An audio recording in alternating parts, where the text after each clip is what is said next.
పెళ్ళైనా పండగైనా వేడుక ఏదైనా పట్టుచీరల ప్రత్యేక వేదిక వారాహి సిల్క్స్.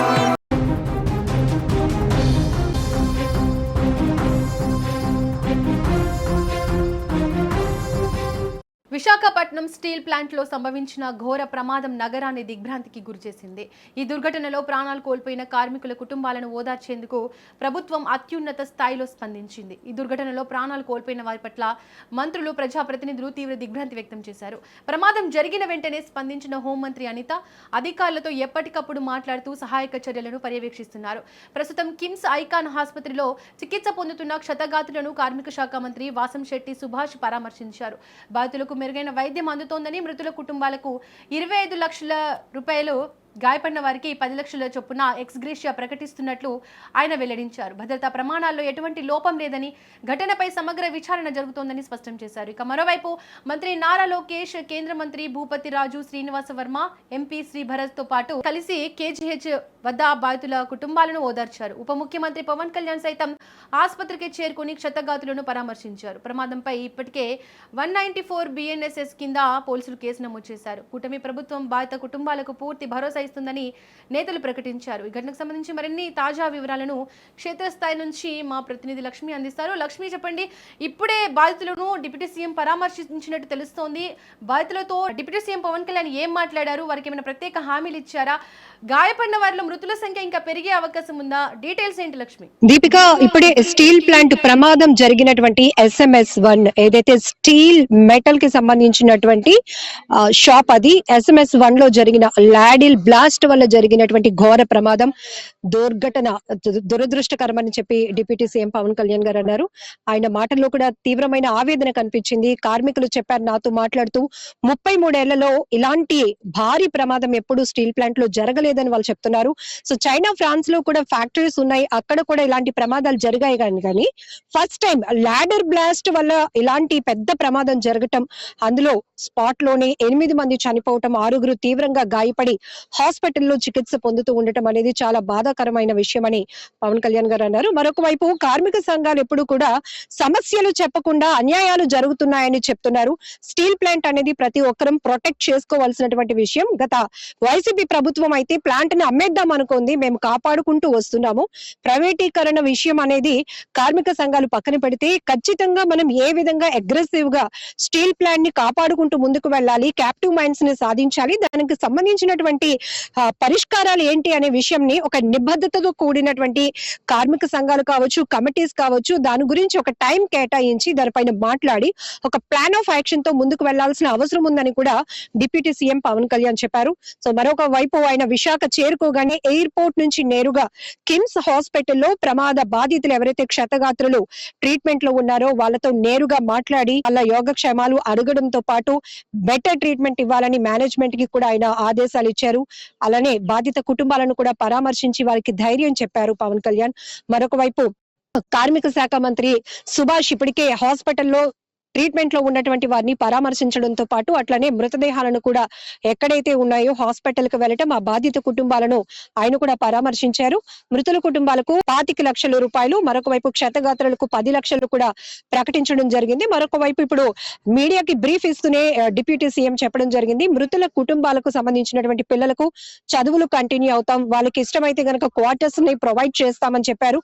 వాళ్ళకి కావాల్సినటువంటి భరోసానైతే ప్రభుత్వం ఖచ్చితంగా కల్పిస్తోంది. మరొక వైపు ఈ స్టీల్ ప్లాంట్ అంశం ఏదో ప్రమాదం జరిగినప్పుడు మాట్లాడడం కాదు గాని, ప్రమాదం జరిగినప్పుడు స్పందించడం కాదు గాని, పునరావృతం కాకుండా ఉండాలంటే ఏ విధమైన పటిష్టమైన చర్యలు తీసుకోవాలి అనే దానిపైన నిబద్ధతతో పనిచేయాల్సిన అవసరం ఉందనే విషయాన్ని కూడా ఆయన చెప్పారు. ఇప్పటికే కార్మికులు కూడా, అంటే ప్రమాదం జరిగినటువంటి స్టీల్ ప్లాంట్ SMS1 కి నేను వెళ్ళినప్పుడు కూడా అక్కడ పనిచేస్తున్న కార్మికులందరూ అనేక విషయాలను నా ఫోకస్ కి తీసుకొచ్చారు. అయితే వాళ్ళు చెప్పిన విషయాలు ఎంతవరకు వాస్తవం, దానికి సంబంధించినటువంటి ఇప్పటికే 3 మెన్ కమిటీ కూడా ఈ ప్రమాదం సంబంధించి విచారణ కొనసాగిస్తుంది కాబట్టి మీరందరూ టీమ్స్ వైజ్ గా వాళ్ళు అభిప్రాయాలు సేకరించిన తర్వాత దీనిపైన ఖచ్చితంగా ఒక పరిష్కార వేదికగా ఒక విషయాన్ని చర్చించడం కూడా అవసరం అనే అభిప్రాయాన్ని కూడా పవన్ కళ్యాణ్ వ్యక్తం చేశారు. మరొక వైపు మంత్రి నారా లోకేష్ కూడా విశాఖ చేరుకున్నారు. నేరుగా ఎయిర్పోర్ట్ నుంచి ఆయన KGH లో ఏదైతే మృతదేహాలు ఉన్నాయో అక్కడికి వెళ్ళడం జరిగింది. దాంతో పాటు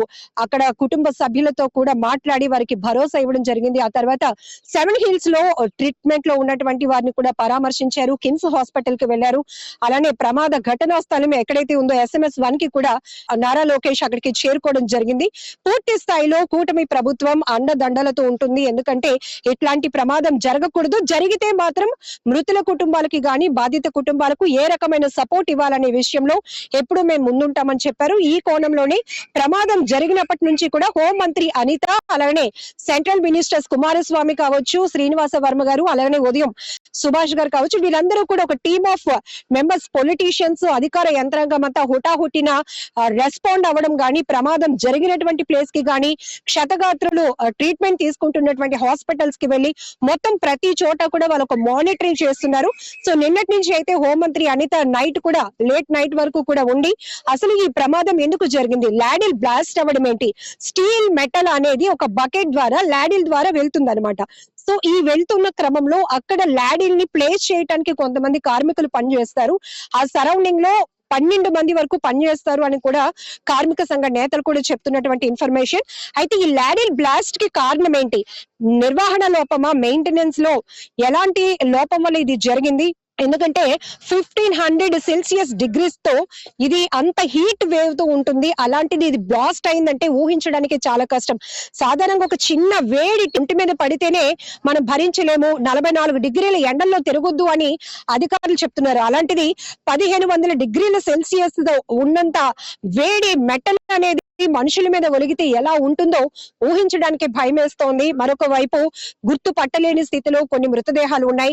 DNA టెస్ట్ తర్వాత శాంపిల్స్ సేకరించిన తర్వాత వారిని గుర్తించిన తర్వాత ఆ ప్రకారం వాళ్ళ కుటుంబ సభ్యులకు అప్పగించే ప్రయత్నాలు కూడా జరుగుతున్నాయి. ఎవరైతే 8 మంది మృతులు ఉన్నారో వీళ్ళలో 5 పర్మనెంట్ కార్మికులు, 3 కాంట్రాక్ట్ బేస్ లో పనిచేస్తున్నారు. అలాగనే 6 క్షతగాత్రులు, కిమ్స్ లో 3, 7 Hills లో 3కి మెరుగైన వైద్యం అందుతో ఉంది. దీపిక, ఖచ్చితంగా ప్రమాదం చాలా దురదృష్టకరమైన ఘటన అంటూ ఆయన ట్వీట్ చేయడం జరిగింది. సో ఎప్పుడైతే ఈ ప్రమాదం జరిగిన వెంటనే కూటమి నేతలు వారి షెడ్యూల్స్ కూడా రివీల్ చేయడం జరిగింది. ఎందుకంటే పలానా సమయంలో కేంద్ర మంత్రులు వస్తున్నారు, నారా లోకేష్ వస్తున్నారు, లేకపోతే డిప్యూటీ సీఎం వస్తున్నారు అని చెప్పి వరుస పర్యటనలు. ఎందుకంటే ఇక్కడ అత్యవసరంగా స్పందించాల్సినటువంటి ఆ ఘోర ప్రమాదంగానే దీన్ని ట్రీట్ చేస్తున్నారు కాబట్టి ఖచ్చితంగా ప్రభుత్వం ఏ రకమైన ఇనిషియేటివ్ తీసుకోవాలో ఆ రకంగా ముందస్తు చర్యల్లో తీసుకోవడంలో గాని, బాధిత కుటుంబాలకు అండగా ఉండటంలో గాని, వాళ్ళకి భరోసా ఇవ్వటంలో కానీ, ఇటు ఆర్థిక పరమైనటువంటి హామీ ఇవ్వటంలో కానీ కూటమి ప్రభుత్వం ముందుంది. మరొక వైపు కార్మిక సంఘ నేతలు కూడా ప్రైవేటీకరణ అంశం ఎప్పుడైతే తెరపైకి తీసుకొచ్చారో ఆ తర్వాత నుంచి ప్లాంట్ అనేది నెగ్లిజెన్సీకి గురవుతోంది. చాలా రకాలుగా టెక్నికల్ గా కానీ మ్యాన్ పవర్ ని కుదించేస్తున్నారు, పని ఒత్తిడి పెరుగుతోంది. మరొక వైపు ఇది సీ షోర్ కి, గంగవరం పోర్ట్ కావచ్చు, లేకపోతే బీచ్ కి దగ్గరగా ఉన్నటువంటి ప్లాంట్ కాబట్టి రష్ పట్టేస్తున్నాయి మెటీరియల్స్ అని. ఈ నిర్వహణ లోపం వల్ల కూడా ఇలాంటి ప్రమాదాలు జరుగుతున్నాయి. ప్రమాదం జరిగితే మాత్రం పెద్ద ఎత్తునే ఆస్తి, ప్రాణ నష్టం కూడా జరుగుతుంది అంటూ మరొక వైపు కార్మిక సంఘ నేతలు చెప్తున్నారు. అయితే జగన్మోహన్ రెడ్డి నిన్న ట్వీట్ కూడా చేయడం జరిగింది. ప్రమాదం చాలా దురదృష్టకరమైన ఘటన, బాధితులకు మెరుగైన ట్రీట్మెంట్ అందించాలి, ప్రభుత్వమే స్పందించాలి అన్నట్టు. కానీ వైసీపీ నుంచి కానీ ఏ మంత్రులు అంటే పొలిటీషియన్స్ కానీ లేకపోతే జగన్మోహన్ రెడ్డి కూడా బాధితులను పరామర్శించడానికి వస్తారు అనేది అధికారికమైనటువంటి ఇన్ఫర్మేషన్ ఇంకా ఏమీ లేదు. దీపిక, లక్ష్మి, భద్రతా ప్రమాణాల్లో ఎటువంటి లోపం లేదని అటు మంత్రులు చెప్తున్నారు. అయితే కార్మిక సంఘాలు ఏమని అభిప్రాయపడుతున్నాయి? కోసం చెప్పాలి, ఇది పూర్తిగా టెక్నికల్ తో కూడినటువంటి అంశం. ఇక్కడ ఎన్నో ఏళ్లుగా కార్మికులుగా పనిచేస్తున్న వారికి మాత్రమే ఏ సెక్టార్స్ లో ఏ పని ఉంటుంది, అక్కడ ఎంత డేంజరస్ ప్లేస్, అక్కడ ఎంత అలర్ట్ గా ఉండాలన్నది వాళ్ళు మాత్రమే తెలుస్తుంది. పొలిటీషియన్స్ వాళ్ళ పొజిషన్స్ ఏవైనప్పటికీ కూడా స్టీల్ ప్లాంట్ లో వివిధ విభాగాల్లో జరుగుతున్నటువంటి పని గురించి కానీ, అక్కడ మెటల్ గురించి కానీ, మెటీరియల్స్ గురించి కానీ, మెషినరీ ఎక్విప్మెంట్ ఎలా ఉంటుంది, దాని ప్రమాద స్థాయి ఎలా ఉంటుందనే మాత్రం ఎవరికి అవగాహన లేదు. పూర్తిగా చెప్పాలి అంటే ఇక్కడ ఒకటి పారదర్శకంగా మాట్లాడుకోవాల్సిన విషయం ఏంటంటే, టెక్నికల్ గా మాకు దానిపైన ఎలాంటి అవగాహన ఉండదు. కానీ ఇప్పుడు 3 మ్యాన్ కమిటీ ఏదైతే కూటమి ప్రభుత్వం నుంచి మనం ఏర్పాటు చేయడం జరిగిందో, స్టీల్ ప్లాంట్ లో ఉన్నటువంటి ఏదైతే కార్మిక సంఘాలు కార్మికులు తమ నోటీస్ కి తీసుకొచ్చినటువంటి ప్రతి అంశం పైన కూడా కూలంకుషంగా ఫోకస్ చేస్తాం. ఎందుకంటే ఇదే అత్యంత దురదృష్టకరమైనటువంటి భారీ ప్రమాదం అని చెప్పాలి. 33 ఏళ్లలో ఒక్కసారి కూడా ఇట్లాంటి ఘోర ప్రమాదం జరగలేదు. ఒక్కసారిగా ఇప్పుడు లాడిల్ బ్లాస్ట్ జరగడం వల్ల 8 మంది చనిపోయారు. గుర్తు పట్టలేనంతగా కార్మికుల మృతదేహాలు మారిపోయాయి అంటే ఎంత తీవ్ర దిగ్భ్రాంతికి గురి చేస్తున్నటువంటి విషయమే. సో పొలిటీషియన్స్ ఎవరికి అంతగా నాలెడ్జ్ అయితే ఉండదు. ఎవరైనా టెక్నికల్ పర్సన్స్ వాళ్ళకి ఫీడ్బ్యాక్ ఉండటమో, లేకపోతే ఇక్కడ ఈ పొజిషన్ లో ఇలాంటి పని జరుగుతుంది, ఇక్కడ ఏమైనా మిస్కమ్యూనికేట్ అయినా లేకపోతే మెయింటెనెన్స్ లోపమైనా ఇలాంటి ప్రమాదం జరగడానికి అవకాశం ఉంటుందని వాళ్ళు కన్వే చేస్తే తప్ప నేరుగా పొలిటీషియన్స్ కి దానిపైన అంత నాలెడ్జ్ ఉండే అవకాశం కూడా ఉండదు. దీపిక, లక్ష్మి, ప్రెసెంట్ కార్మిక సంఘాలు ఏం డిమాండ్ చేస్తున్నాయి? కార్మిక సంఘాలు చెప్తున్నాయి ఖచ్చితంగా ఇది దురదృష్టకరమైన ఘటన అయినప్పటికీ కూడా కార్మిక వాళ్ళ ఎవరైతే మృతుల కుటుంబ సభ్యులను అలానే ఎవరైతే క్షతగాత్రులు ఉన్నారో ఆ కుటుంబాలకు ఆదుకోవాల్సిన బాధ్యత ప్రభుత్వానిది. ఇక్కడ కూటమి ప్రభుత్వం అని చెప్తున్నారు కాబట్టి ఖచ్చితంగా మృతుల కుటుంబాలకు ₹1 కోటి ఎక్స్గ్రేషియా ప్రకటించాలని చెప్పి నిన్న ప్రమాదం జరిగిన తర్వాత నుంచి కూడా కార్మిక సంఘాలు తీవ్రంగా పట్టుబడుతున్నాయి. మరీ ముఖ్యంగా మళ్ళీ ఇలాంటి ఘటనలు పునరావృతం కాకుండా ఇప్పటి నుంచే ఒక ఇనిషియేటివ్ అనేది ఖచ్చితంగా అగ్రెసివ్ గా తీసుకోవాల్సినటువంటి అవసరం కూడా ఉంది. ఇప్పటికే మ్యాన్ పవర్ ని కుదించేశారు. టెక్నికల్ గా నిష్ణాతులైన వారిని కాకుండా అడ్మినిస్ట్రేటివ్ విభాగం నుంచి తీసుకొచ్చిన వారితో ఈ పనులు చేయించాలి అనుకుంటే ప్రమాదాలు ఎప్పటికైనా తప్పవు. ఆ ప్రమాదాల వల్ల కార్మికులు ప్రాణాలు అందులో పణంగా పెట్టాల్సినటువంటి పరిస్థితులు ఏర్పడతాయి అంటూ కూడా కార్మిక సంఘాల నేతలు తీవ్రమైన ఆవేదన వ్యక్తం చేస్తున్నారు. నిన్న ప్రమాదం జరిగినటువంటి ఘటనా స్థలానికి చేరుకోబోతున్నటువంటి పొలిటీషియన్స్ ని కూడా ముఖ్యంగా బీజేపీ నేతలను కార్మిక సంఘ నేతలు అడ్డుకునే ప్రయత్నం అయితే చేశారు. మరొక వైపు కొందరు వారిని వారించి ఖచ్చితంగా మేము న్యాయం చేస్తాము అని చెప్పే ప్రయత్నం చేయడం వల్ల పోలీసుల ఇన్వాల్వ్మెంట్ వల్ల ఆ ఉద్రిక్తత కాస్త తగ్గిందని చెప్పాలి. దీపిక, లక్ష్మి, ప్రెసెంట్ రాజకీయ నాయకులు కానీ అధికారులు కానీ అక్కడే ఉన్నారు. ప్రస్తుతానికైతే ఇప్పుడే డిప్యూటీ సీఎం పవన్ కళ్యాణ్ ప్రమాదం జరిగినటువంటి ఘటన తర్వాత అక్కడ కార్మికులు ఆయన నోటీస్ కి తీసుకొచ్చినటువంటి విషయాల గురించి కూడా మీడియాకి బ్రీఫ్ ఇస్తూ కొన్ని విషయాలను చెప్పారు. సో గత ప్రభుత్వంలో వైసీపీ ప్రభుత్వం అమ్మేయాలనుకుంది ప్లాంట్ ని, మేము కాపాడాలి అని ప్రయత్నం చేస్తున్నాం. కానీ ప్లాంట్ కాపాడటం ఎంత ముఖ్యమో ప్రమాదాలు జరగకుండా చూసుకోవాల్సిన బాధ్యత కూడా అంతే ఇంపార్టెంట్.